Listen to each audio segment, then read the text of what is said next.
Good morning guys, welcome to our YouTube channel black pen solution. और पिछली class में अपन ने चैप्टर स्टार्ट किया था some basic concept of chemistry. तो आज मैं लेके आया हूँ आपके लिए इसका सेकंड लेक्चर जिसमें अपन पढ़ेंगे measurement of the property of matter. Right guys, ठीक है। तो फर्स्ट लेक्चर अगर आपने देखा है तो अपन ने क्या देखा था, उसके अंदर मैटर जो है आपका, ठीक है। तो अपन ने पढ़ा था what about the matter, and second one अपन ने पढ़ा था क्लासिफिकेशन ऑफ द मैटर, ठीक है। जिसमें अपन ने क्या देखा था, जो क्लासिफिकेशन ऑफ मैटर है वो टू टाइप्स का था, एक तो अकॉर्डिंग टू फिजिकल प्रॉपर्टी और दूसरा था अकॉर्डिंग टू केमिकल प्रॉपर्टी, ठीक है। फिजिकल प्रॉपर्टी में अपन ने देखा था सॉलिड स्टेट, फिजिकल और सॉलिड, लिक्विड और गैस, तीन स्टेट देखी थी। इसके अलावा एक और होती है गाइस बोस आइंस्टीन कंडेंसेट, और एक होती है प्लाज्मा, ठीक है। अब बोस आइंस्टीन कंडेंसेट जो है आपका वो क्या सुपर कूल्ड लिक्विड होता है, नॉर्मल टेम्परेचर पे एग्जिस्ट नहीं करता था, ठीक है। ये चीज़ मैंने आपको बताई थी। और इसके अलावा अपन ने पढ़ा था केमिकल प्रॉपर्टी के अंदर जो आपका मैटर होता है वो टू टाइप्स का होता है फर्दर। एक था आपके पास प्योर सब्सटेंस और दूसरा था आपके पास मिक्सर, ठीक है। और pure substance further two types का था, वो था एक तो था आपका पास एलिमेंट और दूसरा था आपका कंपाउंड, ठीक है। मिक्सर भी टू टाइप्स का होता है, एक हेटेरोजीनियस और एक होमोजीनियस, तो वो अपने फर्स्ट लेक्चर के अंदर डिस्कस कर लिया था। आज अपन पढ़ेंगे measurement of property of matter, ठीक है गाइस। तो जो प्रॉपर्टी होती है मैटर की वो एक तो होती है फिजिकल, थोड़ा सा बताता हूँ, फिजिकल प्रॉपर्टी, और दूसरा होता है आपके पास chemical property, right. Physical property में क्या होता है, the property which observed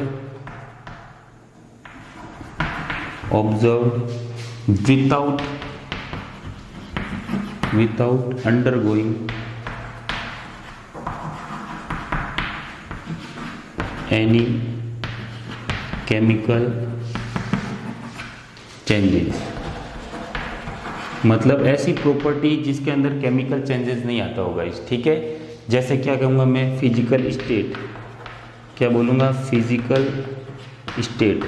suppose करो वाटर है आपके पास, ठीक है, सॉलिड स्टेट में है, आइस फॉर्म में है, ठीक है। तो अगर अपन उसको थोड़ी सी हीट देंगे तो वो लिक्विड फेस में जाएगा, फिर उसको हीट करोगे तो वो क्या बनेगा, वेपर फॉर्म में कन्वर्ट हो जाएगा, ठीक है। लेकिन तीनों स्टेट में उसका मॉलिक्यूलर फॉर्मूला क्या रहने वाला है, H2O रहने वाला है गाइस, ठीक है। तो उसमें क्या होगा, केमिकल जो है प्रॉपर्टी में कोई चेंजेस नहीं आया, ओनली किस में चेंज आया, फिजिकल स्टेट में चेंजेस आया, ठीक है। इसके अलावा आप देखो ऑर्डर जो गंध होती है उसको आप इसमें से पता कर सकते हो कि मैटर की प्रॉपर्टी क्या होगी, तो वो क्या किस में आएगी, फिजिकल प्रॉपर्टी में। इसके अलावा कलर देख के आप बता सकते हो, ठीक है। इसके अलावा बॉइलिंग पॉइंट, ठीक है।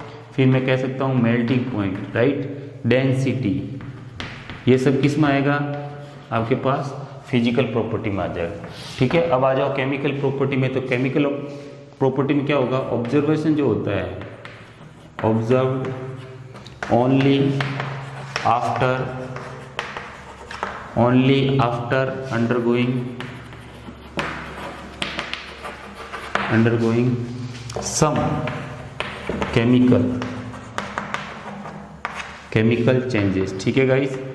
मतलब कुछ ना कुछ तो उसमें केमिकल चेंजेस आएगा, तभी वो प्रॉपर्टी मैटर की क्या कहलाएगी, केमिकल प्रॉपर्टी कहलाएगी। जैसे अगर मैं कोयले को जला रहा हूँ सपोज, ठीक है, यानी कि अपन कह सकते हैं कंबसन किसकी प्रेजेंस में होता है, ऑक्सीजन की प्रेजेंस में होता है। जैसे कि अपना कोई हाइड्रोकार्बन ले लिया CH4 मीथेन, उसको ऑक्सीजन की प्रेजेंस में जलाया तो प्रोडक्ट जो होगा वो इससे बिल्कुल क्या होगा, डिफरेंट होगा। जैसे कि बना CO2 प्लस क्या बनता है, इसमें वाटर बनता है, ठीक है गाइस। जितना कार्बन होता है उतने ही आपके पास यहाँ क्या बनते हैं, CO2 मॉलिक्यूल्स रिलीज होते हैं। मतलब एक है तो एक कार्बन है इधर, तो यहाँ पे एक CO2 मॉलिक्यूल्स रिलीज होगा। और हाइड्रोजन कितनी है यहाँ पे 4 है, तो इसका जस्ट हाफ क्या बनेगा आपके पास, वाटर बनेगा। अब यहाँ से बैलेंस कर देना 2 और यहाँ पर ऑक्सीजन कितना है 2, तो यहाँ मैं लगा दूंगा 2, तो रिएक्शन बैलेंस होगी। मतलब कहने का है कंबशन रिएक्शन जितनी भी होती है ऑक्सीजन के प्रेजेंस में वो सब क्या होगी, केमिकल प्रॉपर्टी को शो करेगी, ठीक है। जिसमें मॉलिक्यूल्स जो होता है केमिस्ट, ये अपना मॉलिक्यूल जो पार्टिसिपेट कर रहा है रिएक्शन के अंदर, ठीक है, उसका पूरा केमिकल नेचर क्या होगा, बिल्कुल डिफरेंट होगा जो प्रोडक्ट के अंदर आपने गेन किया है, ठीक है। इसके अलावा देखो जितनी भी एसिडिटी है, अपन पढ़ते हैं ना एसिडिटी, ठीक है, बेसिसिटी, ये सब क्या होती है आपके पास किस में आएगी, केमिकल प्रॉपर्टी के अंदर आएगी। इसके अलावा जितनी अपन केमिस्ट्री में रिएक्शन पढ़ते हैं, ठीक है, जैसे कि केमिकल रिएक्शन जितनी भी पढ़ते हैं जिसमें रिएक्टेंट तो क्या बनता है आपका, प्रोडक्ट फॉर्म होता है, ठीक है। तो ये सारी इसमें क्या होगा, रिएक्टेंट क्या जो प्रॉपर्टी है वो क्या होती है, डिफरेंट होती है किससे, अपने पास प्रोडक्ट से, ठीक है। जैसे कि मैं कह दूं आपने नाइट्रोजन लिया, हाइड्रोजन से रिएक्ट कराया, बताओ क्या बनेगा, यहाँ पे अमोनिया बनेगा। तो यहाँ पे मैं कह सकता हूँ नाइट्रोजन और हाइड्रोजन से अमोनिया की प्रॉपर्टी टोटली क्या रहेगी, डिफरेंट रहेगी। तो यहाँ पे ये क्या है, केमिकल प्रॉपर्टी है गाइस, ठीक है। अब अपन नेक्स्ट पढ़ते हैं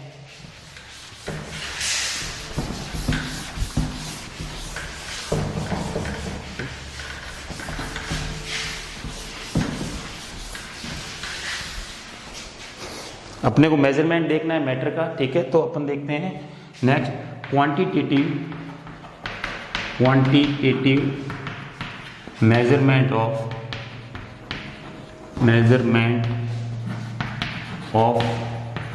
मैटर, ठीक है guys, quantitative measurement of matter, ठीक है। जिसमें अपन मैटर की कोई भी क्वांटिटी है उसको मेजर करने के लिए उसको कैसे रिप्रेजेंट करेंगे, रिप्रेजेंटेशन,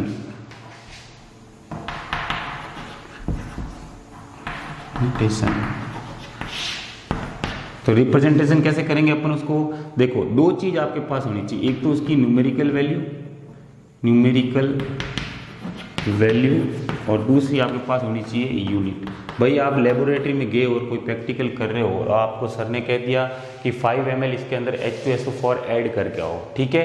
तो उसके लिए आपके पास दो चीज़ है, एक तो है न्यूमेरिकल वैल्यू उसकी कितनी है 5, ठीक है। और 5 क्या है, वो ग्राम में है, मिलीग्राम में है, लीटर में है, ठीक है, या फिर आपका मीटर में है या सेंटीमीटर में है, ठीक है। तो वो कुछ भी हो सकता है, ठीक है। तो वो डिसाइड करेगा किससे, यूनिट से पता चलेगा आपको कि इसका रिप्रेजेंटेशन क्या है और आपको कितनी क्वांटिटी लेनी है उसकी, ठीक है। तो जो इसकी यूनिट क्या ले ली, सपोज मैंने क्या कहा ml के अंदर लेके आओ, H2SO4 किस में लेना है, ml के अंदर। तो आपको डायरेक्ट पता चल गया सर किसकी बात कर रहे हैं, वॉल्यूम की बात कर रहे हैं, किसकी बात कर रहे हैं, वॉल्यूम की। और मैंने क्या लाने के लिए बोला आपको, H2SO4 लैब में से, ठीक है।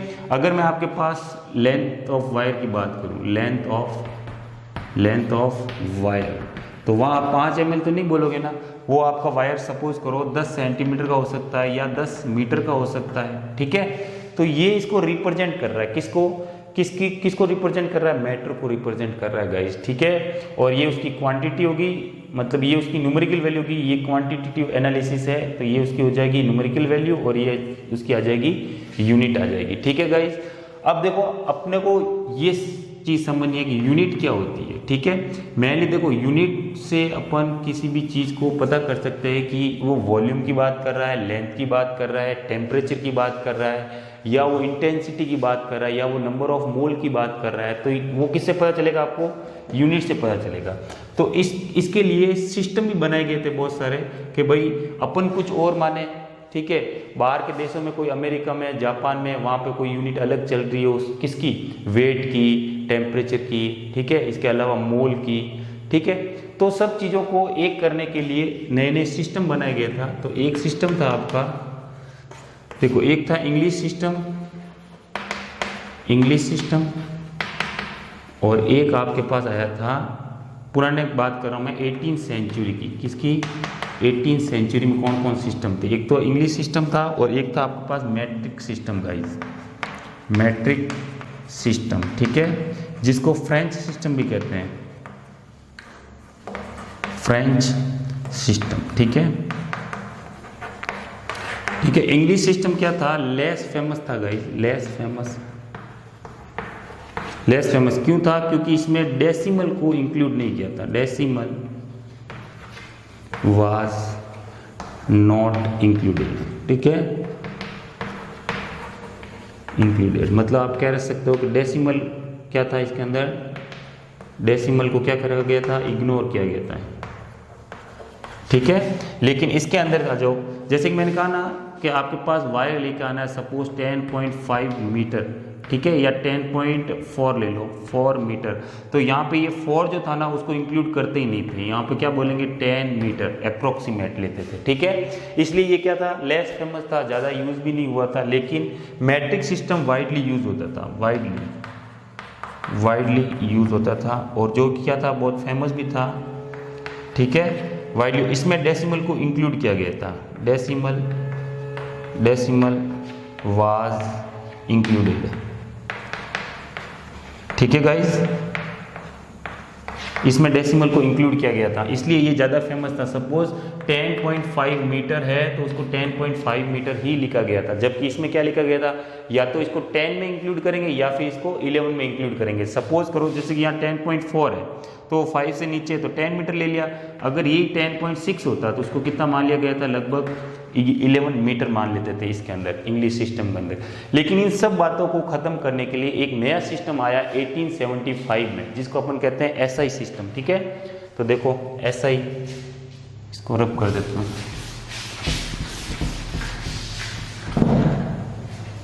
ठीक है, SI यूनिट ये आई थी 1875 के अंदर आई थी आपके पास SI यूनिट, ठीक है। SI मतलब क्या हुआ, इंटरनेशनल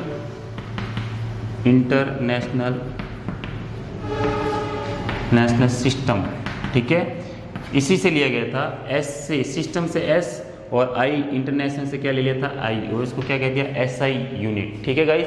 तो मेनली जो SI यूनिट्स होती है वो आपके पास कितने टाइप की होती है, 7 टाइप की, which is very important guys, ये आपको रटा हुआ होना चाहिए।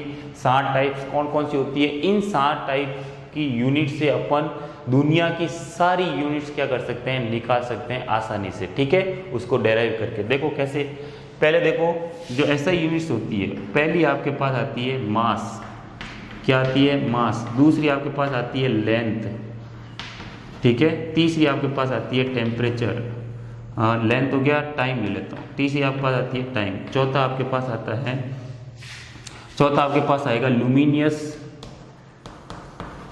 लुमिनियस इंटेंसिटी, ठीक है गाइस। पांचवा आपके पास आएगा अमाउंट ऑफ सब्सटेंस, ठीक है। छठा आपके पास आएगा टेम्परेचर, और सातवां सबसे लास्ट आएगा वो आपके पास है इलेक्ट्रिक करंट,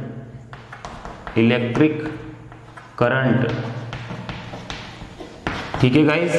अब देखो मास जो होता है उसको अपन किस में मापते हैं, केजी के अंदर। यहाँ फिक्स है, जो यूनिट SI में यूज की जाती है वही आपको लेना पड़ेगा। मास केजी में है तो केजी में, ग्राम यूज नहीं कर सकते आप, ठीक है, SI के अंदर। तो मास किस में लिया जाता है, किलोग्राम के अंदर, ठीक है गाइस। लेंथ ली जाती है वो मीटर के अंदर, ठीक है। और टाइम जो होता है आपके पास किस में लेते हैं, सेकंड, टाइम जो है वो सेकंड। और लुमिनिस इंटेंसिटी जो होती है वो किस में लेते हैं, कैंडेला में, ठीक है। और आपके पास अमाउंट ऑफ सब्सटेंस है वो किस में लेते हैं अपन, मोल में गाइस, किस में लेते हैं, मोल, ठीक है। टेम्परेचर जो है आपका किस में लेते हैं, केल्विन में, केल्विन के अंदर। और इलेक्ट्रिक करंट जो होता है वो किस में होता है, एम्पियर के अंदर, ठीक है। ये फिजिक्स में आप पढ़ोगे इलेक्ट्रिक करंट, ठीक है। अब इसका सिंबल जो है आपका, ठीक है, किलोग्राम को किससे सिंबल क्या है इसका, तो किलोग्राम के लिए क्या लिखते हैं अपन, केजी, ठीक है। मीटर के लिए क्या लिखोगे आप, स्मॉल m, ठीक है। सेकंड के क्या लिखोगे, s। कैंडेला क्या लिखोगे आप, CD, ध्यान रखना CD कैंडेला, ठीक है। मोल को किससे लिखते हैं, small n, number of mole. Kelvin को K, ठीक है। एम्पियर को किससे लिखेंगे, कैपिटल A के द्वारा शो किया जाता है गाइस, ठीक है। तो ये अपने आप में वेरी इंपॉर्टेंट है, तो इसको आप लर्न कर ले अच्छे से, ठीक है, ठीक है। नेक्स्ट अपन देखेंगे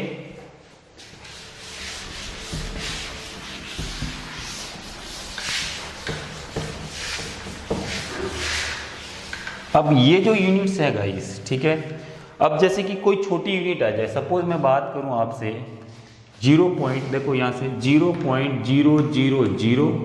फिर 000, फिर 00 और यहाँ पे लिख दिया 9, ठीक है। तो ये अपने आप में बहुत छोटी, और पीछे लिख दिया, इसने क्या लिखा, मीटर लिख दिया, सपोज करो। तो आप सोचो कितनी संख्या के बाद पॉइंट है, 1 2 3 4 5 6 7 8 9 के बाद में क्या लगा हुआ है, पॉइंट लगा हुआ है। तो अपने आप में कितनी छोटी यूनिट हुई हुई है, ठीक है। तो इसको लिखने के लिए अपन क्या करते हैं, यहाँ पे यू लिख देते हैं 10 की पावर -9, लिख सकता हूँ ना, 1 2 3 4 5 6 7 8 9, ठीक है, और इंटू में क्या कर दिया 9। तो 9 को अगर मैं 10 की पावर 9 से मल्टीप्लाई कर दूं, यानी कि 9 के अंदर मैं किससे डिवाइड कर रहा हूँ, 9 को 10 की पावर 9 से, मतलब 9 डिजिट के बाद में पॉइंट आएगा कि नहीं आएगा, ठीक है। अब यहाँ से एक चीज करो, यहाँ ये किस में हो गया, मीटर के अंदर हो गया, ठीक है। अब इस चीज को लिखने के लिए, इस बड़ी चीज को लिखने से अच्छा है कि आप इसको कैसे यूज करो, 9 10 की पावर -9 को उसने क्या लिया, नैनो, और यहाँ पे क्या लगा दिया, एम, इसके लिए यूज कर दिया। तो यहाँ क्या बन गया, 9 नैनोमीटर की बात कर रहे हो आप। नैनो का मतलब होता है 10 की पावर -9। तो ये वाला आपके पास जो है वो इसको क्या बोलते हैं, प्रीफिक्स बोलते हैं, प्रीफिक्स, क्या बोलेंगे, प्रीफिक्स, विच आर, या यूँ कह सकता हूँ prefix must be used before SI unit guys, ठीक है। जो भी प्रीफिक्स यूज कर रहे हैं शॉर्ट में लिखने के लिए, बड़ी कोई यूनिट है, जैसे कि मैं कहूँ kg, ठीक है, मैंने यहाँ पे लिख दिया 1000 ग्राम, ठीक है। इस 1000 ग्राम से शॉर्ट और क्या हो गया, kg, क्योंकि 1000 की जगह आपने क्या लिख दिया, k लिख दिया, ठीक है। तो कोई बड़ी यूनिट है तो उसको भी शॉर्ट कर दिया, कोई बहुत छोटी यूनिट है तो उसको भी क्या कर दिया, शॉर्ट कर दिया, ठीक है। तो उसको याद करने के लिए आपको प्रीफिक्स याद होने चाहिए, किस किस के लिए कितना होता है, तो वो एक बार मैं बता देता हूँ आपको, ठीक है। तो देखो सपोज 10 की पावर -1 है, 10 की पावर -1, 10 की पावर -2, 10 की पावर -3, 10 की पावर जो मेनली यूज होते हैं वो अपन यूज करेंगे, 10 की पावर -6, और ले लो 10 की पावर -6 हो गया, 10 की पावर -9, 10 की पावर -12, ठीक है। देखो 10 की पावर -1 होता है, उसको अपन क्या लिखते हैं, डेसी, ठीक है। 10 की पावर -2 को सेंटी, ठीक है। 10 की पावर -3 को क्या लिखते हैं, मिली, ठीक है गाइस, मिली याद रखना पड़ेगा, ठीक है। 10 की पावर -6 को क्या लिखते हैं, माइक्रो, ठीक है। 10 की पावर -9 को क्या लिखते हैं, नैनो, अभी बताया था मैं, नैनो, ठीक है। 10 की पावर -2 को लिखते हैं पिको, ठीक है, पिकोमीटर हुआ। जैसे कि मैंने यहाँ लिख दिया 10 पावर -2 मीटर, ठीक है, इंटू में लिख दिया 5, तो आप कह सकते हो डायरेक्ट 5 पिकोमीटर की बात कर रहे हैं सर, ठीक है। केमिस्ट्री के अंदर बहुत सारी छोटी छोटी यूनिट्स होती है, पता है आपको, एटम जो होता है कितना छोटा होता है, ठीक है। तो उसकी जो मैं कहूँ रेडियस है आपके पास, ठीक है, उसका डायमीटर है, तो उसको डायमीटर को रिप्रेजेंट करने के लिए आपको ये वाले प्रीफिक्स आपको यूज करने पड़ेंगे गाइस, ठीक है। अच्छा अब आ जाओ, देखो प्लस की पावर लेते हैं अपन, सपोज करो 10 की पावर 1, ठीक है, 10 की पावर 2, 10 की पावर 3, 10 की पावर 4, उसके बाद आ जाएगा 10 की 4 नहीं, 10 की पावर 6, ठीक है। कोई चीज़ नहीं होती है उसको नहीं लिखते हैं गाइस, बुक बनाई गई है वही करेंगे अपन, 6, 10 की पावर क्या लिख देंगे, 9, 10 की पावर कितनी ले लेता हूँ मैं, 10 की पावर 9, 10 की पावर 12, और 10 की पावर क्या ले लिया, 15 ले लिया, ठीक है। तो इसको देखो, इसको कहते हैं डेका। 10 की पावर 1 को क्या कहते हैं, डेका। 2 को क्या कहते हैं, 2 को कहते हैं हेक्टा। 3 को कहते हैं किलो, ठीक है, अभी आया था किलो। 6 को क्या कहते हैं, आपके पास मेगा, ठीक है। 6 को क्या कहेंगे, गीगा, क्या बोलेंगे, गीगा। 12 के लिए क्या लिखोगे आप, टेरा, क्या लिखोगे, टेरा, और इसके लिए क्या लिखोगे, पेटा, ठीक है गाइस। केमिस्ट्री में देखो पेटा भी आ गया। 10 की पावर 15 को अपन लिखेंगे पेटा, ठीक है। इतना समझ में आता है, ये वेरी इंपॉर्टेंट है, लर्न कर ले आप अच्छे से, बहुत काम आने वाली चीजें हैं आपके, ठीक है। तो इसके नेक्स्ट अपन प्रोसीड करेंगे, मिटा देता हूं एक बार।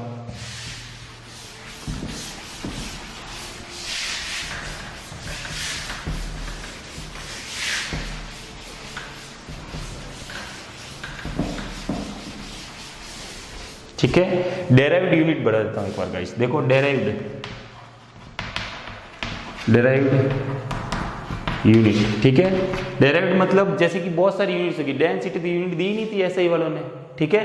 तो एसआई में डेंसिटी यूनिट नहीं दी उन्होंने, टेम्परेचर जो दिया था वो केल्विन के अंदर था, लेकिन अपन तो सेंटीग्रेड में भी यूज़ करते हैं, फ़ारेनहाइट में भी यूज़ करते हैं, तो आपको इंटर कन्वर्जन आना चाहिए ना, तो उसी को अपन क्या बोलेंगे, डेराइव्ड यूनिट, ठीक है। सपोज करो मैं यहाँ से ले लेता हूँ वॉल्यूम गाइस, क्या ले लेता हूँ वॉल्यूम।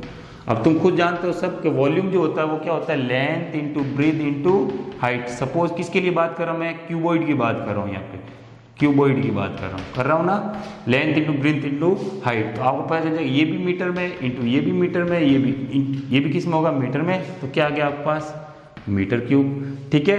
तो अब आपको इंटर कन्वर्जन आना चाहिए गाइस कि एक मीटर क्यूब जो होता है, ये तो ऐसा यूनिट होगी ना मीटर क्यूब, ठीक है। तो एक मीटर क्यूब जो होता है वो किसके बराबर होता है, 1000 लीटर के बराबर होता है गाइस, ठीक है। अगर आपके पास 1 मीटर लेंथ का क्यूबॉइड यूं है, 1 मीटर यूं है और 1 मीटर उसकी हाइट है, तो उसमें कितना लीटर पानी आएगा, 1000 लीटर पानी आएगा उसके अंदर, ठीक है। अब 1000 लीटर है, उसको मैं क्या लिख सकता हूँ, लीटर को मैं और किससे रिप्रेजेंट कर सकता हूँ, 1 लीटर इज इक्वल टू क्या हो जाएगा आपके पास, 1 litre is equal to 1 decimetre cube guys, ठीक है। ये भी चीज़ आप याद रखें, 1 लीटर किसके बराबर होता है, 1 डेसीमीटर क्यूब के बराबर होता है, ठीक है। और 1000 लीटर है यहाँ पे, तो इस लीटर की जगह मैं क्या लिख सकता हूँ, 1000 ml है, ठीक है। तो 1000 ml किसके बराबर होता है, 1 लीटर के बराबर होता है गाइस। और आप यहाँ से कह सकते हो कि एक जो लीटर है वो किसके बराबर है, 1 डेसीमीटर क्यूब के बराबर, तो ये 1 डेसीमीटर क्यूब के बराबर भी हो जाएगा, कौन, 1000 ml, ठीक है। और 1 ml को आप क्या कह सकते हो, सेंटीमीटर क्यूब कह सकते हो, तो यूँ कह सकता हूँ 1000 सेंटीमीटर क्यूब जो है वो किसके बराबर होगा, 1 डेसीमीटर क्यूब के बराबर होगा, ठीक है। यानी कि किसके बराबर होगा, 1 लीटर के बराबर होगा गाइस, ठीक है। तो ये आपको इंटर कन्वर्जन आना चाहिए, वेरी सिंपल है, कोई दिक्कत वाली बात नहीं है, ठीक है। 1 मीटर क्यूब 1000 लीटर के बराबर, तो 1 लीटर किसके बराबर, 1 डेसीमीटर क्यूब के बराबर होता है। 1000 ml है तो उसको अपन 1 लीटर लिख सकते हैं, ml को आप किस में लिख सकते हो, सेंटीमीटर क्यूब, और इसको कोई यूं भी लिखता है, सीसी, 1000 सीसी का मतलब होता है सेमी क्यूब, मतलब सेंटीमीटर का क्यूब है गाइस, ठीक है। तो सेंटीमीटर का क्यूब हो गया आपके पास, ठीक है। तो ये सब छोटी छोटी चीज़ें हैं, तो आप अच्छे से करें। इसके अलावा देखो दूसरी डेरिवेटिव यूनिट आपको एक और बता देता हूँ मैं, सपोज टेम्परेचर है, तो टेम्परेचर एसआई में कौन सा यूज करते हैं अपन, केल्विन यूज करते हैं, ठीक है। लेकिन अगर आपके पास सेंटीग्रेड टेम्परेचर हो, जैसे कि मैंने कह दिया 25 डिग्री सेंटीग्रेड टेम्परेचर है, ठीक है, किसी रूम का या किसी मैटर का, तो उसको केल्विन में कन्वर्ट करना है। तो केल्विन में कन्वर्ट करने के लिए क्या होता है, K = C प्लस क्या करते हैं 273 उसमें ऐड कर देते हैं गाइस, ठीक है। जैसे मैं 25 की बात करूँ तो 25 सेंटीग्रेड के अंदर है, उसको केल्विन में कन्वर्ट करते हैं 273, इसमें क्या कर देंगे, ऐड कर देंगे, जो कितना आ जाएगा आपके पास 298 निकल कर आएगा, ठीक है। किस में आएगा, डिग्री सेंटीग्रेड में, ठीक है गाइस। मतलब 25 डिग्री सेंटीग्रेड है तो केल्विन के अंदर कितना होगा, 298 केल्विन होगा, राइट। चलो उसके बाद में अगर आपको इसको फ़ारेनहाइट में कन्वर्ट करना है, ठीक है, तो देखो फ़ारेनहाइट इक्वल टू क्या होता है, डिग्री फ़ारेनहाइट, सुना है ना। टेम्परेचर की 3 यूनिट होती है, एक तो आपके पास केल्विन, सेंटीग्रेड, और तीसरी कौन सी होती है, फ़ारेनहाइट। तो ये हो गया 9/5 इंटू क्या हो जाएगा, डिग्री सेंटीग्रेड, प्लस क्या हो जाएगा 32 गाइज, ठीक है। अब देखो मैंने यहाँ पे क्या लिया था, टेम्परेचर कितना लिया था 25 डिग्री सेंटीग्रेड, तो इसको फ़ारेनहाइट में कितना होगा, वो देखो 25 को इससे मल्टीप्लाई कर देंगे, प्लस क्या हो जाएगा 32, 5 जा कितना हो गया 45, 45 प्लस कितना हो जाएगा 32, कितना हो गया आपके पास 7, और यहाँ से निकल के आ गया आपके पास 7, है ना, 527,437, ठीक है। तो ये किस में आ गया आपके पास, डिग्री फ़ारेनहाइट। मतलब आप कह सकते हो कि आपका 25 डिग्री सेंटीग्रेड है, 25 डिग्री सेंटीग्रेड वो किसके बराबर है, 298 केल्विन के बराबर, और वो किसके बराबर है आपके पास 77 फ़ारेनहाइट के बराबर हुआ, ठीक है। तो ये इंटर कन्वर्जन हो गया, ठीक है। तो ऐसा ही यूनिट से आप बहुत सारी यूनिट्स निकाल सकते हो गाइज, ठीक है। अब जैसे एक एग्जाम्पल और ले लेता हूँ छोटा सा, कभी समझ में नहीं आया, आ गया ना, सिंपल है। एक और एग्जाम्पल ले लेता हूँ, सपोज करो डेंसिटी की बात करें अपन, किसकी, डेंसिटी। तो डेंसिटी सबको आनी चाहिए, क्या होता है, मास पर वॉल्यूम होता है, डेंसिटी। मास किस में लेते हैं, केजी में। वॉल्यूम किस में ले लिया आपने, मीटर क्यूब में ले सकते हो वॉल्यूम, है ना। फिर उसको अपन सेंटीमीटर में कन्वर्ट कर सकते, ग्राम, तो इसका इंटर करने में आता है ना कि मास आप केजी में ले सकते हो, केजी की छोटी यूनिट क्या हो जाएगी, ग्राम, इसका क्या हो जाएगी, सेमी क्यूब। तो ये वाली यूनिट होगी, इंटर कन्वर्जन आना चाहिए आपको, ठीक है। चलो, वॉल्यूम हो गया, टेम्परेचर हो गया, डेंसिटी हो गई आपके पास, ठीक है। तो ये सब चीज़ें आराम से आप कर सकते हो, वेरी सिंपल है, ठीक है गाइस। तो ये आपकी डेराइव्ड यूनिट होगी, ठीक है। अब आपकी मोलरिटी की बात करें, सपोज आप आगे पढ़ोगे, अभी 11th क्लास में आए हो तो डेंसिटी आपको पता चली जाएगा। डेंसिटी तो आपने पढ़ रखा होगा, मोलरिटी आएगी, नॉर्मलिटी आएगी, फॉर्मेलिटी आएगी, ठीक है। तो एक छोटा सा मैं आपको बताता हूँ, मोलरिटी की यूनिट जो होती है, मोलरिटी, उसकी क्या होती है, नंबर ऑफ मोल, ठीक है, number of mole of substance है ना, डिवाइडेड बाय क्या होता है, वॉल्यूम ऑफ सॉल्यूशन होता है गाइस, ठीक है, ठीक है। तो नंबर ऑफ मोल कितना, नंबर ऑफ मोल क्या है आपके पास, मोल की यूनिट क्या होती है, ये n, नंबर ऑफ मोल अभी आया था, अपने ऐसा ही बताया था मैंने, नंबर ऑफ मोल को n सिंबल से रिप्रेजेंट किया जाता है। वॉल्यूम किस में होगा आपका, वॉल्यूम किस में होगा आपका, सेंटीमीटर क्यूब के अंदर, इसको सीसी भी लिख सकते हो आप, सेंटीमीटर क्यूब के अंदर, है ना। तो ये इसकी यूनिट हो जाएगी, आप चाहो तो इसको मीटर क्यूब भी लिख सकते हो, ठीक है। अब इसको मैं दूसरी यूनिट और बता देता हूँ, सेमी क्यूब के अंदर, ठीक है। तो ये इसकी यूनिट्स हो जाएगी, जो आप इजीली इससे क्या कर सकते हो, निकाल सकते हो, number of mole per unit volume. और वॉल्यूम क्या हो गया आपके पास, वॉल्यूम क्या हो गया, मीटर क्यूब के अंदर, ठीक है, या सेंटीमीटर क्यूब के अंदर। और number of mole of substance, और मोल ऑफ सब्सटेंस के लिए तो ऐसा एक यूनिट थी, क्या थी, नंबर ऑफ मोल, n, ठीक है। तो ये आप ऐसे करके बहुत सारी यूनिट्स निकाल सकते हो गाइस, इजी वे में, ठीक है। नेक्स्ट अपन पढ़ेंगे, नेक्स्ट अपन देखेंगे अनसर्टेनिटी। एक मिनट मिटा देता हूं,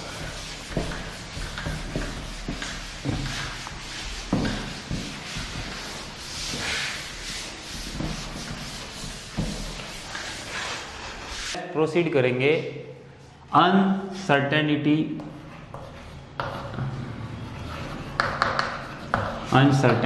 इन मेजरमेंट,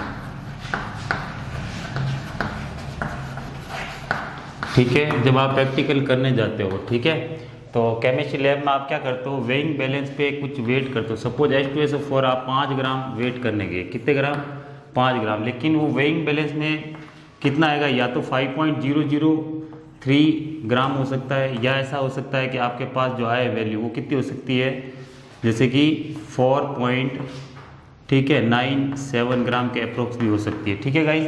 तो ये इसमें छोटी सी क्या पाई जाती है, एरर्स पाई जाती है, ठीक है। तो और कोई नंबर अपने पास इतने बड़े होते हैं, जैसे कि मैं कहूँ आपके पास आवागाद्रो नंबर है, ठीक है, जैसे आवागाद्रो नंबर की वैल्यू कितनी होती है, 6.022 इंटू 10⁻23 होती है। अगर मैं इसको जनरल लिखना चाहूँ तो कैसे लिखेंगे अपन, 6022 ना, 3 जीरो से ये 3 जीरो कट जाएंगे तो कितना आएंगे पीछे, 20 जीरो आएंगे गाइस, ठीक है। 1 2 3 4 5 6 7 8 9 10 11 12, ठीक है, 13 14 15 16 17 18 19 20, इतने जीरो है, बताओ। अब इस नंबर्स को लिखने से अच्छा है कि अपन इसको किस फॉर्म में लिखें, इस फॉर्म के अंदर लिखें, ठीक है। तो ये आपके पास क्या है, आवागाद्रो नंबर है, आवागाद्रो, ठीक है। तो आवागाद्रो, तो अब इस इतने बड़े लार्ज नंबर को अपन किस फॉर्म में लिख रहे हैं, इस छोटे से फॉर्म में लिख रहे हैं, तो इसी को अपन क्या कहते हैं, साइंटिफिक नोटेशन गाइस, ठीक है। कोई भी बड़ा नंबर है तो उसको छोटी फॉर्म में लिखना, या फिर आपके पास कोई छोटा नंबर है, ये अपने पास क्या है, वेरी लार्ज नंबर है,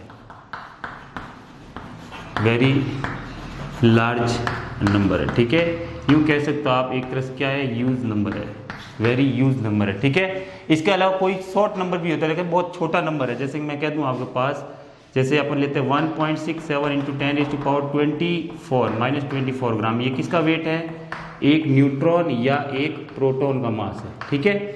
अब ये तो उसका क्या हो गया, साइंटिफिक नोटेशन है गाइस। लेकिन अगर अपन इस जनरल बात करें इसकी, तो इसका मतलब कितना हो गया आपके पास, देखो 2 जीरो यहाँ से, ये कितना हो गया, 167 इंटू 10⁻26 माइनस के अंदर, मतलब इसके आगे कितने जीरो हो गए, देखो आप इसको ऐसे लिखोगे 7 6 1, 3 तो ये हो गए, 4 5 6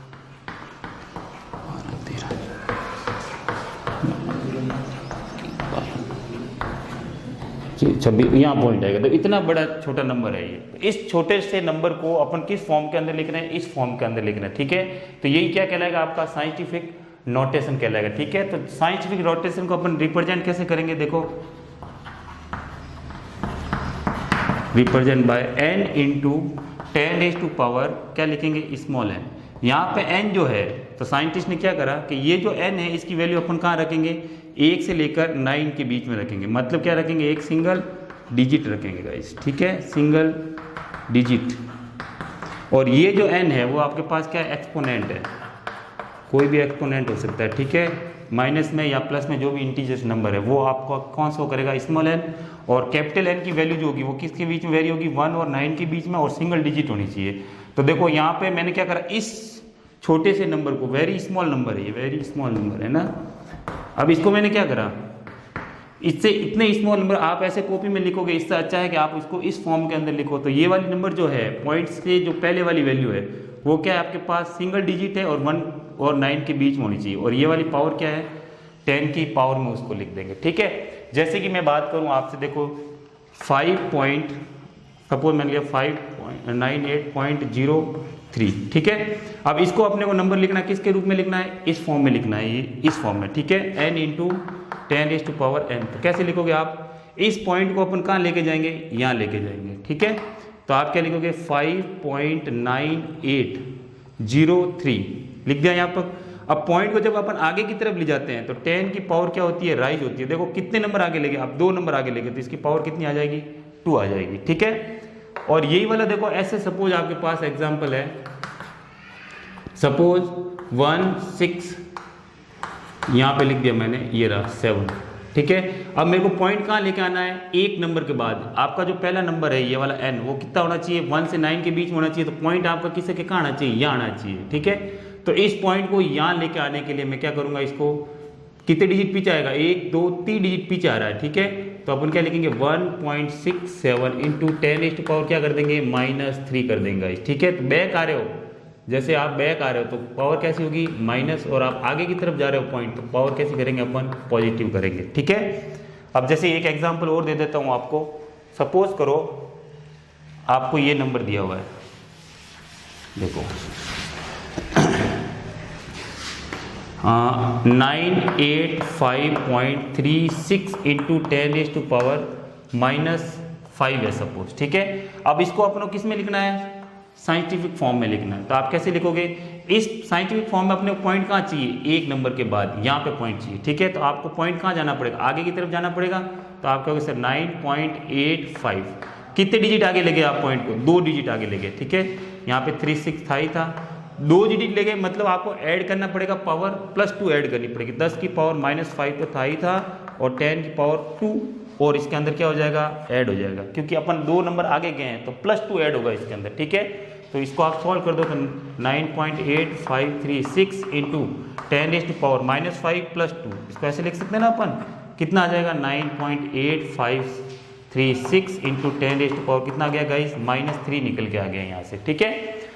और अगर अपनी ये देखें, जैसे कि ये वाली वैल्यू आ गई, एक और एग्जांपल देखो, 0.00598 इंटू 10⁻³ था, ठीक है। अब इस पॉइंट को देखो, यहाँ से लेके अपन को कहाँ जाना है, यहाँ लेके जाना है। जितने भी फिजिक्स में या केमिस्ट्री में आप न्यूमेरिकल करते हो तो उसमें सब आंसर जो होते हैं वो 1 डिजिट के बाद पॉइंट होता है, ठीक है। अब इस पॉइंट को आप खींच के यहाँ लेके आओ तो पता है आपको पॉइंट बैक की तरफ आ रहा है, बैक में क्या होगी, पावर क्या हो जाएगी, माइनस हो जाएगी गाइस, ठीक है। तो कितने नंबर पीछे हो रही है, 1 2 3 4 नंबर पीछे आ रही है। तो अपन क्या कर देंगे, पीछे आ रहे हो तो -4 इसमें ऐड कर देना, तो क्या हो जाएगा 5.98 इंटू क्या हो जाएगा 10⁻⁻3, पीछे आ रहे हो तो क्या करेंगे, -4 ऐड करेंगे, ठीक है। तो कितना हो जाएगा 5.98 इंटू 10⁻⁻7, ये इसकी क्या होगी, शॉर्ट फॉर्म होगी, ठीक है गाइस। तो वेरी सिंपल है। अब इसके आगे अपन क्या करेंगे, एडिशन सब्ट्रैक्शन देख लेते हैं एक बार, है ना।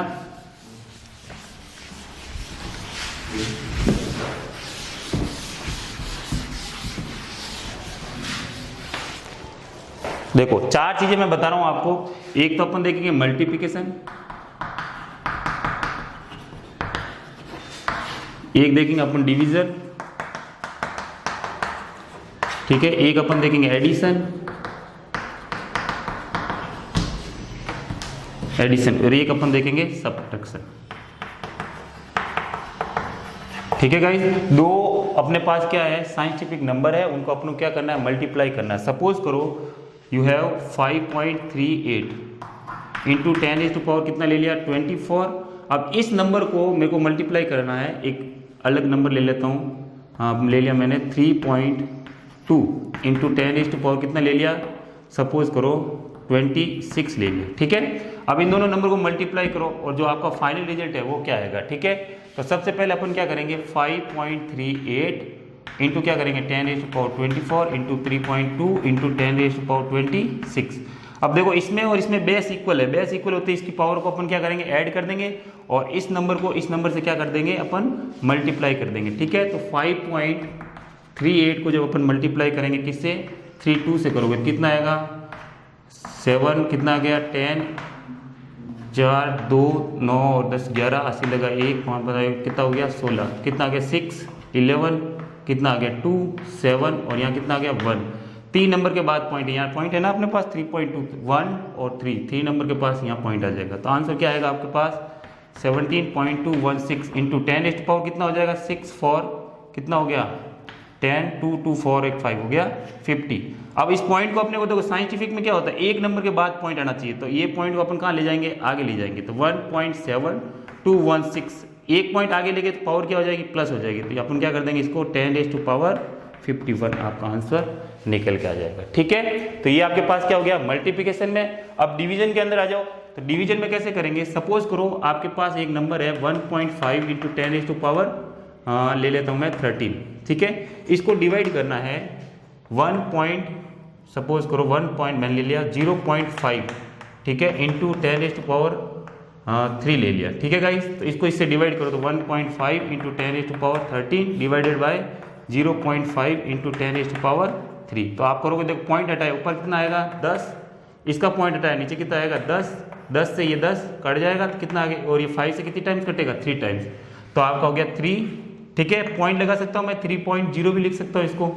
और ये देखो ये पावर जब ऊपर जाती है तो क्या हो जाती है माइनस हो जाती है, आपको पता होगा 13 और ऊपर जाएगी किस में हो जाएगी माइनस में, तो कितना आ जाएगा 3 इंटू 10⁻10 ये आपका आंसर निकल के आ जाएगा। ठीक है, अब देखते हैं एडिशन के अंदर कोई भी दो नंबर लो उसको अपने को क्या करना है ऐड करना है। सपोज देखते हैं एडिशन में, तो एडिशन में दो नोट आपके पास नंबर्स है तो उसको अपन कैसे ऐड करते हैं। सपोज मैं एक एग्जांपल ले लेता हूँ 3.18 इंटू ले लिया मैंने 10⁻23 और उसमें ऐड करना है आपको क्या 43.16 इंटू ले लिया मैंने 10⁻24। ठीक है, तो इसमें एक चीज़ याद रखना जब भी अपन एडिशन करते हैं तो ये वाली देखो ये दोनों टर्म लाइक टर्म नहीं है गाइस, अनलाइक टर्म है। देखो यहाँ पे 10⁻23 और यहाँ पे 10⁻⁴ कितनी है 24 है, तो ये डायरेक्ट ऐड नहीं होंगे, इसके लिए आपको क्या करना पड़ेगा 10 की जो पावर है उसको इक्वल करना पड़ेगा पहले। ठीक है, तो या तो आप इसकी पावर को 24 बनाओ या फिर इसकी पावर को 23 बनाओ, दोनों में से एक करना है।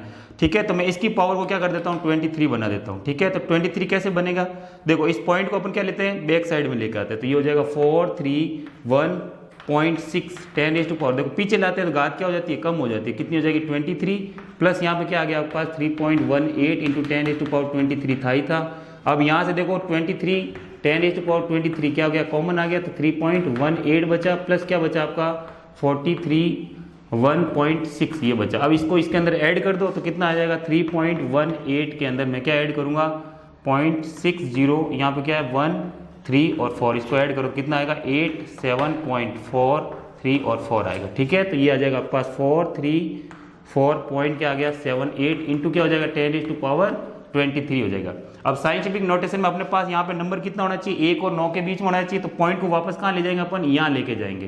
तो जब पॉइंट को आप आगे ले जाते हो तो पावर क्या हो जाती है राइज हो जाती है, तो यहाँ पर आपके पास आ जाएगा 4 3 और क्या आ जाएगा यहाँ पॉइंट आ जाएगा, तो क्या आ जाएगा 478 इंटू 10⁻⁴ कितना आ जाएगा आपके पास, देखो कितनी हुई आपने 2 पॉइंट आगे ले गए तो यहाँ पे क्या आ जाएगा 25 निकल के आ जाएगा। ठीक है, दिख रहा है यहाँ से, देखो ऊपर लिख देता हूँ यहाँ से क्या हो जाएगा पॉइंट को अपन यहाँ ले जाएंगे। ठीक है, तो कितने नंबर आगे लेके आप 2 नंबर आगे लेके, तो 4.3478 इंटू 10⁻⁴ 2 नंबर आगे लेके 2 पावर ऐड हो जाएगी, कितनी हो जाएगी यहाँ पे 25 निकल के आ जाएगा। ठीक है, तो ये एडिशन के अंदर हो गया आपके पास। अब अपन लास्ट देख लेते हैं सब्ट्रैक्शन, मैं यहाँ से मिटा ठीक है ऊपर ही लिख देता हूँ सब्ट्रैक्शन देख लेते हैं।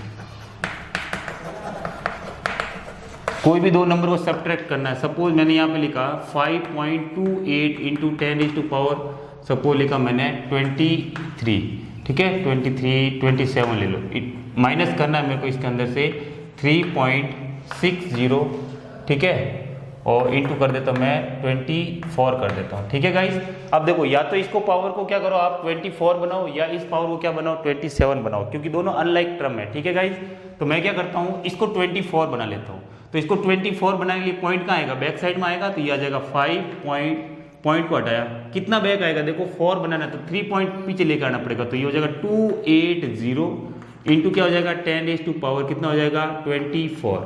देखो 3 जीरो पॉइंट कितना किसका पीछे, 3 डिजिट पीछे किसका है, तो पावर कितनी होगी 3 लेस हो जाएगी, तो 27 माइनस 3 कितना आ गया 24 आ गया, ठीक है। माइनस क्या करना है 3.60 इंटू 10⁻24। अब दोनों में 24 हो गया तो आप 10 की पावर 24 क्या ले लेंगे, कॉमन ले लेंगे, तो ये हो जाएगा 5280 माइनस 3.60, ठीक है। अब आप क्या करो 5280 में से क्या घटा देंगे अपन 3.60 को लेस कर देंगे, ठीक है, तो ये आ जाएगा 0, ठीक है। यहाँ पे कितना है 10 - 4, 6 - 4 आ गया, यहाँ से 9 - 3 कितना हो जाएगा आपके पास 6, ठीक है, और यहाँ से कितना हो जाएगा 7 और 2 और ये हो गया 5।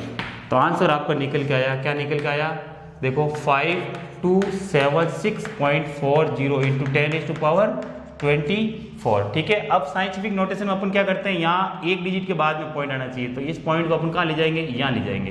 तो देखो जब पॉइंट आगे ले जाते हैं तो पावर क्या होती है, इंक्रीज होती है, तो ये देखो 5 पॉइंट क्या कर दूंगा मैं इस पॉइंट को यहाँ ले जा रहा हूँ, यहाँ पॉइंट है, तो 3 डिजिट आगे लेंगे, तो 27640 इंटू क्या हो जाएगा 10⁻⁴, देखो 3 आगे लेके 3 ऐड कर दो तो कितना हो जाएगा 27, ये आपका क्या करेगा आंसर निकल के आ जाएगा, ठीक है गाइस।